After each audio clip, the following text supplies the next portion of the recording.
जोशीमठ बचाव संघर्ष समिति ने प्रदेश सरकार से आसपास ही विस्थापित किए जाने की मांग की है। पिछले साल जब जोशीमठ में लोगों के घरों में दरार आने के बाद सरकार ने पूरे क्षेत्र को डेंजर जोन घोषित किया था, तो उस वक्त 1200 घरों को इसके लिए चिन्हित किया गया था और उस वक्त आपदा सचिव ने जल्द विस्थापन किए जाने की बात कही थी। अब एक लंबा वक्त गुजर गया है, लेकिन इसके बावजूद भी अभी तक स्थानीय लोगों का विस्थापन नहीं हो पाया। जोशीमठ बचाव संघर्ष समिति के संयोजक अतुल सती और बद्रीनाथ के विधायक राजेंद्र भंडारी ने देहरादून में कहा कि उन्होंने सरकार से मांग की है कि जोशीमठ के लोगों को जोशीमठ के नजदीक ही विस्थापित किया जाए। उन्होंने कहा कि सरकार से उनकी 11 बिंदुओं पर बातचीत पर सहमति बन गई थी, लेकिन अभी तक सरकार की तरफ से उस पर कोई कार्रवाई नहीं हुई है। साथ ही उन्होंने कहा कि सरकार जो डेंजर जोन के लोगों को बचाने के और बसाने के लिए जमीन चिन्हित कर रही है, वह जोशीमठ से काफी दूर है। ऐसे में उन्होंने सरकार से अपील की है कि जहां वह निवास कर रही हैं, उसके आसपास के क्षेत्र में ही उनको बसाया जाए।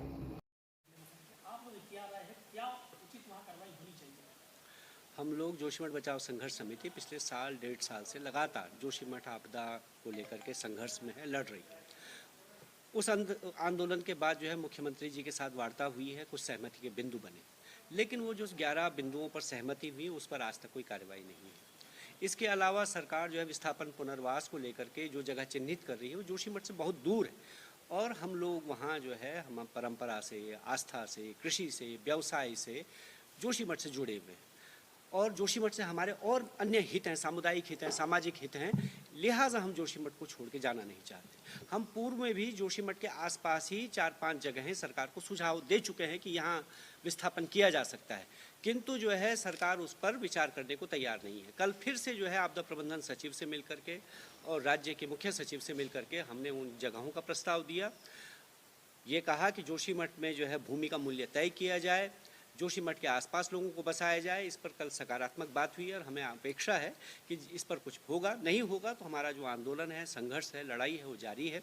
इसके अलावा जोशीमठ बचाव संघर्ष समिति न सिर्फ जोशीमठ के लिए बाकी हिमालयी राज्यों में भी जो आपदा और विनाशकारी जो विकास का मॉडल खड़ा हो रहा है, इन सब सवालों पर भी हम लोगों ने एक बड़ी पहलकदमी ली है। सभी हिमालयी राज्यों का हम लोगों ने सम्मेलन करवाया है हिमाचल प्रदेश में, पालमपुर में, वहीं से हम लोग आ रहे हैं और इस बात को भी कि हिमालयी राज्यों में क्योंकि एक तरह की समस्याएं हैं, एक तरह का विकास हो रहा है, इसको लेकर के पीपल फॉर हिमालय करके हम लोगों ने एक फोरम का भी गठन किया है। इसको लेकर के भी हम लोग एक अभियान चलाने वाले हैं, वो भी आज के प्रेस कॉन्फ्रेंस का हमारा मुद्दा था। देखिए, आपदा सचिव ने जोशीमठ में आकर के मीटिंग की और ये ऐलान कर दिया कि 1200 परिवार डेंजर जोन में आ गए हैं। डेंजर जोन का मतलब है उनके मकान, ज़मीन सब भूस्खलन में है और वो स्थिर नहीं है और वो वहाँ पर रहने लायक नहीं है। तो हमारा ये मानना है कि आपने डेंजर जोन तो घोषित कर दिया है, पर उनके पुनर्वास का, विस्थापन का क्या होगा, वो जाएंगे कहाँ?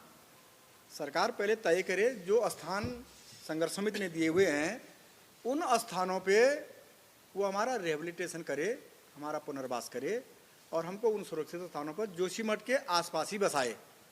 हम लोग जोशीमठ के लोग जोशीमठ से बाहर कहीं नहीं जाने वाले हैं। सरकार की बहुत बड़ी गलतफहमी है कि बमोत में चले जाएंगे या कहीं बाहर चले जाएंगे या जहाँ हाँकोगे वहाँ चले जाओगे।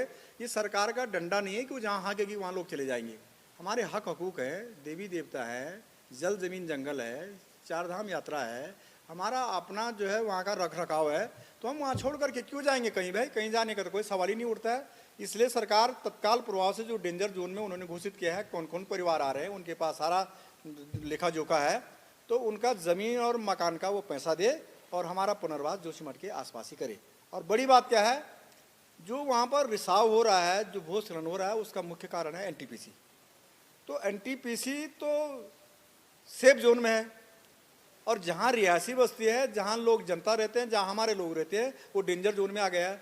तो इनकी सर्वे पे भी हमको डाउट हो रहा है, इन लोगों ने सर्वे किया कैसे है, इस सर्वे पे भी हमको डाउट है। इसलिए सरकार जो है पहले तो NTPC को वहाँ से भगाए।